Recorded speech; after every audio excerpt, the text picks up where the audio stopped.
कभी आपने सोचा या महसूस किया है कि वज़न बढ़ने का असर सिर्फ़ आपके जिस्म पर ही नहीं, आपकी इज़्दिवाजी ज़िंदगी पर भी पड़ता है?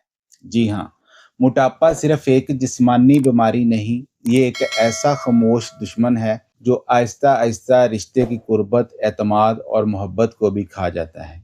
आज हम बात करेंगे कि मोटापा किस तरह इज़्दिवाजी ताल्लुकात को मुतासिर करता है और सबसे अहम बात, इसका हल क्या है? इज़्दिवाजी ज़िंदगी सिर्फ़ जज़्बात पर नहीं चलती, ये जिस्मानी, ज़हनी और नफ़सियाती आमांगी पर भी कायम होती है। जब एक शख्स मोटापे का शिकार होता है, तो सबसे पहले असर इसके सेल्फ़ कॉन्फिडेंस पर पड़ता है। वो अपने जिस्म से मुतमिन नहीं रहता, आईने में खुद को देखकर शर्मिंदगी महसूस करता है और यही एहसास आहिस्ता-आहिस्ता इसके रवैये और बोल-चाल में झलकने लगता है। नतीजा, ताल्लुकात में फ़ासला, घुटन और अदम एतमाद पैदा होता है। रिसर्च के मुताबिक मोटापा सिर्फ जिस्मानी वज़न नहीं बढ़ाता, बल्कि ये एक इमोशनल वेट भी पैदा करता है, जो इंसान को अंदर से कमज़ोर कर देता है। मेडिकल साइंस के मुताबिक ज़्यादा वज़न जिस्म के हार्मोनल सिस्टम को बराह रास्त मुतासर करता है। मर्दों में टेस्टोस्टेरोन लेवल की सतह कम हो जाती है, जो न सिर्फ जिनसी ख्वाहिश बल्कि तवानाई, मूड और एतमाद को भी कम कर देती है। इसी तरह औरतों में एस्ट्रोजन इम्बैलेंस पैदा होता है,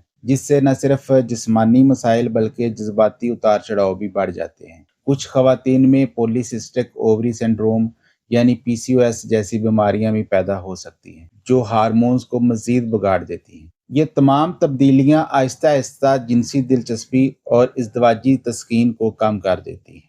ज़्यादा वज़न सिर्फ ज़ाहिरी तब्दीली नहीं, ये जिस्म के अंदर ब्लड सर्कुलेशन को भी मुतासर करता है। जब खून की रवानी सुस्त हो जाती है, तो ऑक्सीजन सप्लाई कम होती है और जिस्मानी तवानाई में नुमायां तौर पर कमी आती है। यही वजह है कि मोटापे के शिकार मर्द अक्सर इरेक्टाइल डिसफंक्शन और ख़वातीन लो लिबिडो या फटीग का शिकार होती हैं। इसके साथ साथ हाई कोलेस्ट्रॉल और इंसुलिन रेजिस्टेंस जैसे अवामल भी जिनसी हार्मोन्स की पैदावार में रुकावट बनते हैं।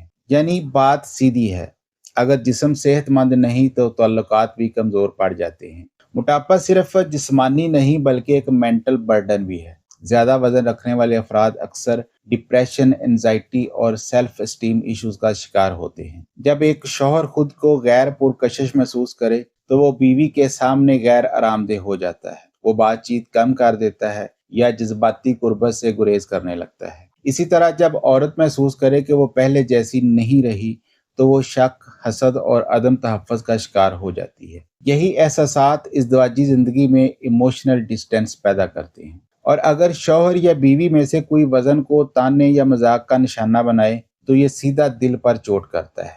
ऐसे जुमले जो हल्के मिजाज में कहे जाएं, कभी कभार रिश्ते को अंदर से तोड़ देते हैं। इस सारी सूरत हाल में सबसे पहला इलाज है बातचीत यानी कम्युनिकेशन। अगर आप महसूस करते हैं कि वज़न ने आपकी खुद एतमादी या ताल्लुकात पर असर डाला है, तो अपने शरीके हयात से खुलकर बात करें। अक्सर रिश्ते खामोशी की वजह से टूटते हैं, ना कि मसाइल की वजह से। अपने एहसासात छुपाने की बजाय शेयर करें, ताकि आप दोनों मिलकर कोई हल तलाश कर सकें। याद रखें, ताल्लुकात में अंडरस्टैंडिंग और एम्पैथी किसी भी जिस्मानी तब्दीली में ज़्यादा ताकतवर होती है। अब बात करते हैं अमली हल की। मोटापे पर काबू पाना मुमकिन है, बस अज़म और तसलसल चाहिए। बैलेंस डाइट अपनाएं, जंक फूड, शक्कर और चिकनाई वाली चीज़ें कम करें। रोज़ाना 30 मिनट वॉक या हल्की एक्सरसाइज लाजमी हर सूरत में करें। नींद पूरी करें, क्योंकि नींद की कमी भी हार्मोनल बिगाड़ पैदा करती है। स्ट्रेस कम करें, क्योंकि कॉर्टिसोल हार्मोन वज़न बढ़ाने में अहम रोल अदा करता है। और सबसे अहम, अपने शरीके हयात को मोटिवेट करें, जज नहीं। अगर आप दोनों मिलकर सेहतमंद आदत अपनाएंगे, तो ये सिर्फ जिस्मानी नहीं बल्कि जज्बाती तौर पर भी ताल्लुक को मजबूत करेगा। मोटापा रिश्ते को ख़त्म नहीं करता, लेकिन अगर नज़रअंदाज किया जाए तो ये मोहब्बत की चमक ज़रूर मांद कर देता है। असल खूबसूरती सिर्फ जिस्म में नहीं बल्कि एक ऐसे दिल में है जो अपने शरीके हयात को हर हाल में कबूल करे। अगर वज़न बढ़ गया है तो क्या हुआ, ये इख्तिताम तो नहीं है बल्कि एक न्यू बिगनिंग है, जहां आप दोनों मिलकर अपने जिस्म, दिल और रिश्ते तीनों को सेहतमंद बना सकते हैं। याद रखें, हेल्थी बॉडी, हेल्थी माइंड और हेल्थी रिलेशनशिप तीनों एक दूसरे से जुड़े हुए हैं। इस वीडियो को अपने दोस्तों और फैमिली मेम्बर्स के साथ शेयर ज़रूर कीजिएगा। اپنا اور اپنے ارد گرد لوگوں کا خیال رکھیں۔ اللہ حافظ۔